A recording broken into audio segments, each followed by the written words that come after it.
Case ഇപ്പൊ physics ഒന്നും ഇഷ്ടമില്ലാത്ത ഒരാളായിരുന്നല്ലോ, ഉം. ഒരു ഫ്രീ മൈൻഡഡ് അച്ഛനൊക്കെ ആയിരുന്നെങ്കിൽ, ഉം. സ്വന്തം ഇഷ്ടത്തിന് തീരുമാനിക്കാമായിരുന്നെങ്കിൽ ഉം. ഏത് രീതിയിൽ പോയേനെ? ഇപ്പൊ എന്താ ആയിരുന്നേനെ? അത് എന്താവുമായിരുന്നു എന്ന് എനിക്ക് പറയാൻ പറ്റുന്നില്ല. മേ ബി ഞാൻ ജേർണലിസ്റ്റ് തന്നെ ആയേനെ. ആയനെ. അതിനുള്ളൊരു സാധ്യതയുണ്ട്. ഇനി വേറൊരു രീതിയിൽ നമുക്ക് ഇമാജിൻ ചെയ്യാനേ പറ്റുന്നില്ല അല്ലെ? വേറൊരു രീതിയിൽ ഇമാജിൻ ചെയ്യാൻ പറ്റുന്നില്ല. ചിലപ്പോൾ ഫിലിമിൽ എന്തെങ്കിലും കൈ നോക്കിയേനെ എന്നൊക്കെ എനിക്ക് തോന്നാറുണ്ട്. എനിക്ക് കുറച്ച് ഡയറക്ഷനൊക്കെ ഭയങ്കര താല്പര്യമാണ്. എപ്പോഴെങ്കിലും ഒന്ന് ട്രൈ ചെയ്യുമോ ഇനി? ഞാനൊരു ചെറിയ ഷോർട്ട് ഫിലിമൊക്കെ എടുത്തിട്ടുണ്ട്. പിന്നെ എനിക്ക് ആ സമയത്ത് തന്നെ ഞാൻ ഇന്ത്യ വിഷനിൽ വർക്ക് ചെയ്തുകൊണ്ടിരിക്കുമ്പോൾ തന്നെ ഞാൻ ഫിലിം ഡയറക്ടേഴ്സിനെയൊക്കെ കാണുമ്പോൾ ഞാൻ കൂടെ ഒന്ന് വർക്ക് ചെയ്യാം, ഞാൻ സിനിമ പഠിക്കാം എന്നൊക്കെ പറഞ്ഞിട്ടൊക്കെ ഉണ്ട്.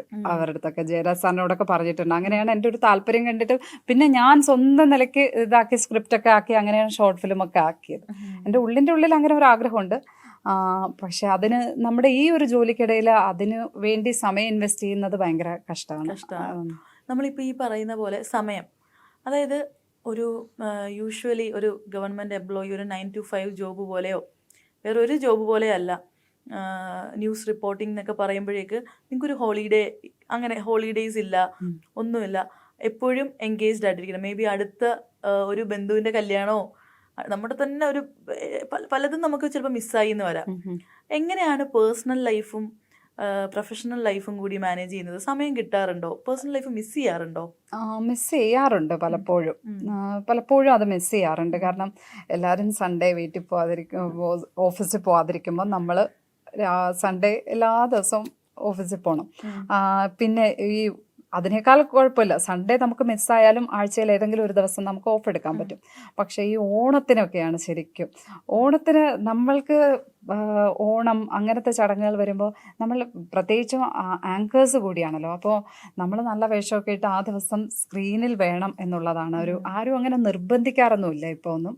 പക്ഷേ നമ്മൾ ആ ദിവസം സ്ക്രീനിൽ വേണ്ടത് ഒരാവശ്യമാണെന്ന് നമുക്ക് തന്നെ തോന്നും.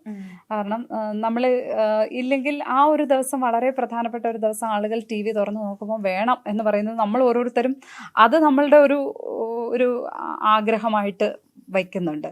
അപ്പോൾ അതിൽ ആ ഒരു പ്രൊഫഷണൽ ആയിട്ടുള്ള ആ ഒരു മുൻഗണന കൊടുക്കുമ്പോൾ നമുക്ക് വീട്ടുകാരുടെ കൂടെയുള്ള ഓണമൊക്കെ നഷ്ടപ്പെട്ടു പോകാറുണ്ട്. അത് അച്ഛൻ്റെയും അമ്മയുടെയും കൂടെയുള്ള ഓണങ്ങളൊക്കെ അങ്ങനെ ഒരുപാട് നഷ്ടപ്പെട്ടിട്ടുണ്ട് എന്ന് പറയുന്ന ആലോചിക്കുമ്പോൾ സങ്കടമുണ്ട്. അതുപോലെ തന്നെ വേറൊരു അർത്ഥത്തിൽ സന്തോഷമുണ്ട്. നമ്മൾ വേറൊരു അർത്ഥത്തിലാണ് ആളുകളുടെ മുന്നേ ആ ഓണ ദിവസമൊക്കെ എത്തിച്ചേരുന്നത്. അങ്ങനെ ഒരുപാട് അങ്ങനത്തെ സെലിബ്രേഷൻസ് ഒക്കെ നഷ്ടപ്പെട്ടു പോകാറുണ്ട്. ഫാമിലി ടൈം ഒക്കെ കിട്ടാറുണ്ട്. പിന്നെ ഓഫും ലീവും ഒക്കെ ഉണ്ട് നമുക്ക്. അങ്ങനെ ഒരു ഓഫും ലീവും ഒന്നും ഇല്ലാത്ത സംവിധാനമേ അല്ല.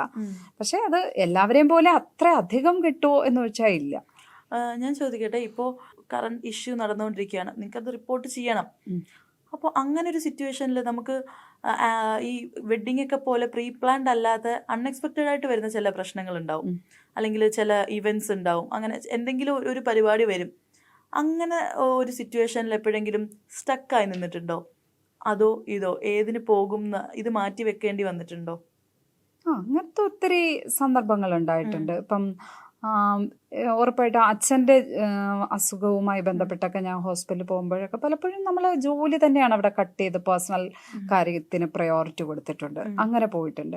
പിന്നെ തിരിച്ച് പേഴ്സണൽ കാര്യങ്ങൾ കട്ട് ചെയ്ത് ജോലിക്കും അത് നമ്മൾ നോക്കുമല്ലോ, ഏതാണ് ഇപ്പം നമ്മൾ ചെയ്യേണ്ടത് എന്നുള്ളത് നമുക്ക് ഒരു മുൻഗണന നിശ്ചയിക്കാൻ പറ്റുമല്ലോ. അപ്പോൾ അതിനനുസരിച്ച് അത് തിരിച്ച് ജോലിയുടെ കാര്യത്തിലാണെങ്കിൽ ചിലപ്പോൾ അതിന് പ്രിഫറൻസ് കൊടുക്കുകയും ചിലപ്പോൾ പേഴ്സണൽ കാര്യങ്ങൾക്ക് പ്രിഫറൻസ് കൊടുക്കുകയും ചെയ്തിട്ടുണ്ട്. അങ്ങനെ വല്ലാതെ അങ്ങ് സ്റ്റക്കായി നിന്ന് പോയിട്ടില്ല. പക്ഷെ അങ്ങനെ നമ്മളൊന്ന് ആലോചിച്ചാൽ ഒരു തീരുമാനമെടുക്കാറുണ്ട്. അതായത് ഇപ്പോൾ നമ്മുടെയൊക്കെ ഒരു ഇന്റർവ്യൂ എന്നൊക്കെ പറഞ്ഞു കഴിഞ്ഞാൽ അത് റെക്കോർഡഡ് ആയിരിക്കും, എഡിറ്റ് ചെയ്ത വേർഷനാണ് നമ്മൾ ഔട്ട് ചെയ്യുന്നത്. ബട്ട് നിങ്ങളുടെ കേസിൽ കൂടുതലും ലൈവ് ആയിരിക്കും പോകുന്നത്. അപ്പോൾ ഈ പറയുന്ന പോലെ ലൈവ് പോകുന്ന സമയത്ത് ചിലപ്പോൾ നമ്മുടെ മനുഷ്യന്മാർ എപ്പോഴും ഒരേ മൈൻഡിലായിരിക്കണം എന്നില്ല. എപ്പോഴും നമുക്ക് ക്യാമറയുടെ മുന്നിൽ പ്ലസൻ്റ് ആയിട്ട് പക്ഷെ നിൽക്കണം.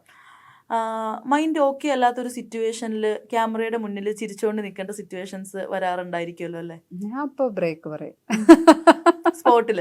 സ്പോട്ടിൽ ബ്രേക്ക് പറയും. അതല്ലാതെ കരഞ്ഞു പോയിട്ടൊക്കെ ഉണ്ട് ചില വാർത്തകൾ ഹാൻഡിൽ ചെയ്യുമ്പോൾ ഒക്കെ. ഇമോഷണൽ ആവും. നമ്മൾ അന്നേരം ആരും കാണാതെയൊക്കെ കണ്ണുടച്ച് വാർത്ത വായിച്ചിട്ടൊക്കെ ഉണ്ട്. ബാലഭാസ്കർ എൻ്റെ സുഹൃത്തായിരുന്നു. അപ്പോൾ ബാലഭാസ്കറിൻ്റെ മരണം ശരിക്കും ഞങ്ങൾക്ക് കുറേ മീഡിയ ഫ്രണ്ട്സ് ഉണ്ട് പുള്ളിയുടെ. അപ്പം ഞങ്ങൾ ഓരോരുത്തരും, ഇപ്പോൾ ഞാൻ, എൻ്റെ ഫ്രണ്ട് ശ്രീജ, ഇവരൊക്കെ തന്നെയും ബാലഭാസ്കറിൻ്റെ മരണം വന്ന് ഞാനൊന്ന് മോർണിംഗ് ഷോയിൽ ഉണ്ടായിരുന്നു. അപ്പോൾ അത് പറയേണ്ടി വരുമ്പോൾ സ്വാഭാവികമായും നമുക്ക് ഉള്ളിൻ്റെ ഉള്ളിൽ കരയും. ചിലപ്പോൾ കണ്ണീര് പുറമേക്ക് വരില്ല, പക്ഷെ നമ്മൾ തകർന്നിട്ടായിരിക്കും പറയുന്നത്. പക്ഷെ അത് മനുഷ്യർക്ക് ആ അർത്ഥത്തിൽ മനസ്സിലാവണം എന്നൊന്നുമില്ല, നമ്മൾ അത്രയും തകർന്നിട്ടാണ് സംസാരിക്കണമെന്ന്.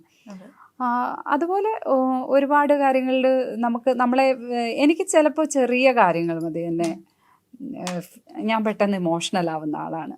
ഞാൻ പറഞ്ഞില്ലേ, നേരത്തെ പറഞ്ഞ ക്വസ്റ്റ്യനുമായി കണക്ട് ചെയ്താൽ സ്ട്രോങ് ആണോ എന്ന് വെച്ചാൽ പെട്ടെന്ന് കരയുന്ന ആൾ കൂടിയാണ്.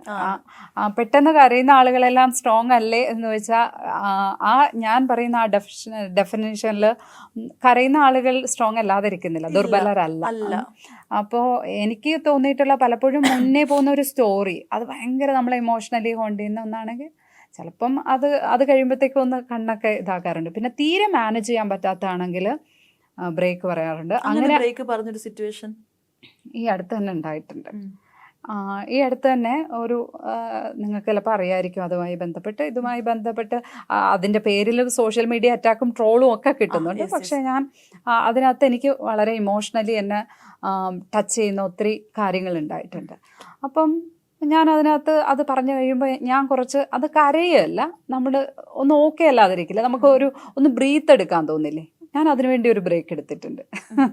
അതല്ലാതെ കരഞ്ഞു പോയിട്ടും ഉണ്ട് സത്യത്തിൽ. അത് ഓണെയർ കരഞ്ഞു പോയിട്ടുള്ള അത് പിന്നീട് എല്ലാവരും ഇപ്പോൾ കോമഡി ആയിട്ട് പറയും, നമ്മൾ കിംകിടുക്ക് മരിച്ചിട്ട് ഞങ്ങളെല്ലാവരും കൂടി ലൈവിലേക്ക് പോയി നിൽക്കുമ്പോൾ എന്നെ നിർബന്ധിച്ചിട്ട് കൊണ്ടുപോവാണ്. അപ്പോൾ എനിക്ക് പെട്ടെന്ന് നമ്മൾ കോവിഡിൽ എല്ലാവരും കൂടി അടഞ്ഞിരിക്കുന്ന ഒരു സമയം കൂടിയാണ്. അന്നേരം ശരിക്കും അവിടെ ഫെസ്റ്റിവൽ നടക്കുന്നത് ഡിസംബർ ടൈമിലാണ് മറ്റാണ് കിംകിടുക്ക് മരിക്കുന്നത്. ആ സമയത്ത് ഇങ്ങനെ നമ്മളെ ലൈവിലേക്ക് നിർബന്ധിച്ച് കൊണ്ടുപോയി നിർത്തുകയും ഏഷ്യാനെറ്റിൽ വെച്ച് ഞാൻ പെട്ടെന്ന് ഈ മൊത്തത്തിൽ ഉള്ള നമ്മുടെ ഒരു അടഞ്ഞിരിപ്പും, ഇദ്ദേഹത്തെ നമുക്ക് ഭയങ്കര ഇഷ്ടമാണ്, ഇദ്ദേഹത്തിൻ്റെ സിനിമകൾ കാണാൻ വേണ്ടി നമ്മളിങ്ങനെ പോയതും, ആ ഫെസ്റ്റിവൽ കാലം മിസ് ചെയ്യുന്നതും, കിംകിടുക്ക് മരിച്ചു പോയല്ലോ ഇത്രയും ചെറിയ പ്രായത്തിലെന്ന് വിചാരിക്കും, അങ്ങനെയൊക്കെ വിചാരിച്ചിട്ട് ഒറ്റ കരച്ചിൽ. അത് പക്ഷേ അതൊക്കെ ലൈവിൽ സംഭവിച്ചു പോയിട്ടുണ്ട്. അങ്ങനെ അല്ലാത്ത എനിക്ക് പലപ്പോഴും ചില വേദികളിലൊക്കെ പ്രസംഗിച്ചുകൊണ്ടിരിക്കുമ്പോഴൊക്കെയാണ്, അല്ലെങ്കിൽ ചില സ്ഥലങ്ങളിലേക്ക് എനിക്ക് ഒന്നാമത് ഈ പ്രസംഗം തീരെ വഴങ്ങാത്തൊരു സാധനമാണ്. ക്യാമറയുടെ മുന്നിൽ നിന്ന് നമ്മൾ എന്തും സംസാരിക്കും, പക്ഷേ പബ്ലിക് ഒരു അല്ലാത്ത ഇടത്ത് പോയാൽ എനിക്ക് എൻ്റെ ഇമോഷൻസിനെ ഒന്നും ചിലപ്പോൾ കൺട്രോൾ ചെയ്യാൻ പറ്റില്ല. എനിക്ക് എന്തെങ്കിലും വിഷമം വന്നാൽ ചിലപ്പോൾ മൈക്കിൻ്റെ മുന്നിൽ തന്നെ നിന്ന് കരഞ്ഞു പോയ സന്ദർഭങ്ങളൊക്കെ ഉണ്ടായിട്ടുണ്ട്. അതുപോലെ ഇപ്പോൾ നമ്മൾ ഈ റിപ്പോർട്ട് നടക്കുന്ന സമയങ്ങളിൽ പലപ്പോഴും ഇപ്പം നമ്മുടെ ഫ്ലഡ് വരുന്ന സമയത്ത്, അതുപോലെ ചൂരൽമല ഇൻസിഡൻറ്റ് നടന്ന സമയത്ത്, ഇതൊക്കെ എന്ന് പറയുമ്പോഴത്തേക്ക് നമുക്ക് ടി വിയിൽ കാണുമ്പോൾ തന്നെ ഭയങ്കര ഹാർട്ട് ബ്രേക്കിംഗ് ആയിട്ടുള്ള സംഭവങ്ങളായിരിക്കും നമ്മൾ കാണുന്നത്. അപ്പോൾ നിങ്ങൾ കുറച്ചുകൂടെ അതിലും റോ ആയിട്ട് അത് എക്സ്പീരിയൻസ് ചെയ്യുന്നുണ്ട്. അപ്പോൾ പരിചയമില്ലാത്തവർക്ക് വേണ്ടിയിട്ടും കരഞ്ഞിട്ടുണ്ടാവുമല്ലോ? ഉറപ്പായിട്ടും. നമുക്ക് അതിനകത്ത് പരിചയം എന്ന് പറയുന്ന ഒന്നും ഒരു കാര്യമല്ല. അതിനകത്ത് ചെറിയ കുട്ടികൾ മരിച്ചിട്ട് ട്രിവാൻഡ്രത്ത് ആക്സിഡൻ്റ് ഉണ്ടായപ്പോൾ ഓരോ കുട്ടികളെയും ഈ കുട്ടി മരിച്ചു, ഈ കുട്ടി ഓരോ മക്കളുടെയും പേരിങ്ങനെ പറഞ്ഞിട്ട് ഇവർ മരിച്ചാണോ എന്ന് ക്രോസ് ചെക്ക് ചെയ്യാൻ വേണ്ടി ആ പ്രിൻസിപ്പളിൻ്റെ അടുത്തേക്ക് പോകുമ്പോൾ ഒക്കെ നമ്മൾ കരഞ്ഞുകൊണ്ടാണ് സത്യത്തിൽ പോകുന്നത്. പിന്നെ ശ്രീനാഥ് മരിച്ചിട്ട് അദ്ദേഹത്തിൻ്റെ ഭാര്യയുടെ ബൈറ്റ് എടുക്കാൻ പോകുമ്പോൾ അവർ പൊട്ടിക്കരയുമ്പോൾ അവരുടെ കൂടെ ഇരുന്ന് നമ്മൾ കരഞ്ഞു പോവും. പിന്നെ അതൊന്നും ക്യാമറയിൽ വരില്ല. അതൊക്കെ ഇപ്പോഴൊക്കെ ആണെങ്കിൽ പലപ്പോഴും ക്യാമറയിലൊക്കെ അത് വന്ന് വേറെ തരത്തിലൊക്കെ ആവും. പക്ഷെ അന്നത്തെ നമ്മളത് കണ്ണുനീര് അവിടെ വെച്ചിട്ട് ബൈറ്റ് എടുക്കും.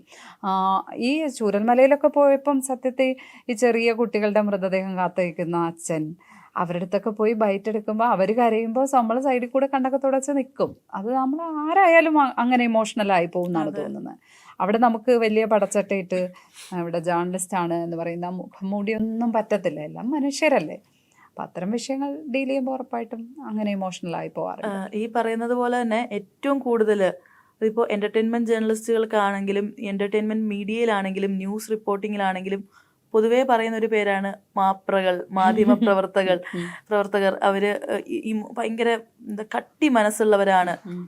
ഒരു മരണവീട്ടിൽ പോയിട്ട് പോലും ഭയങ്കര റഫായിട്ട് അവരുടെ റീച്ചിന് വേണ്ടിയിട്ട് എന്തും ചോദിക്കുന്നവരാണ് എന്നൊക്കെ. അപ്പോൾ ആ ഒരു സംഭവം പറയുമ്പോൾ ഈ ഒരു ഇമോഷണൽ വശം എനിക്ക് കണക്ട് ചെയ്യാൻ തോന്നുന്നു.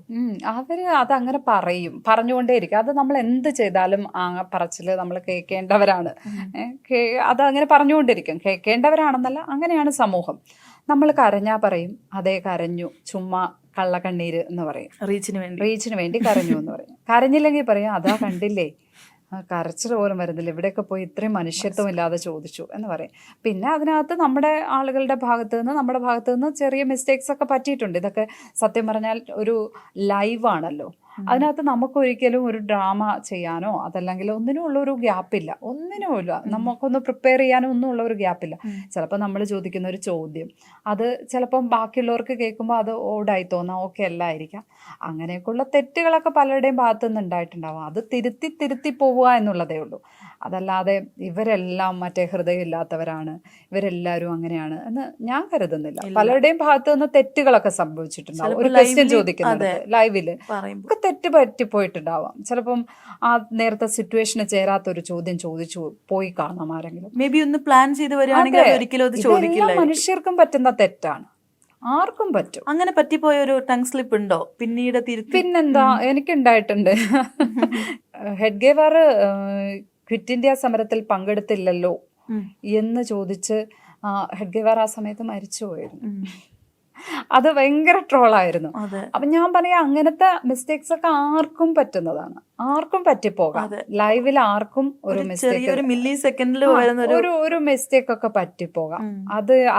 അത് കാരണം അവര് ലോകോത്തര മണ്ടന്മാരാണ്, അവരിനി ഒരിക്കലും നന്നാവാത്തവരാണ്, അല്ലെങ്കിൽ അവര് ഒന്നിനും കൊള്ളാത്ത ജേർണലിസ്റ്റുകളാണ്, അങ്ങനെയൊന്നും കരുതാൻ പറ്റില്ല. ലൈവിൽ ആർക്കും ഇങ്ങനത്തെ പ്രശ്നങ്ങൾ പറ്റിപ്പോകാം.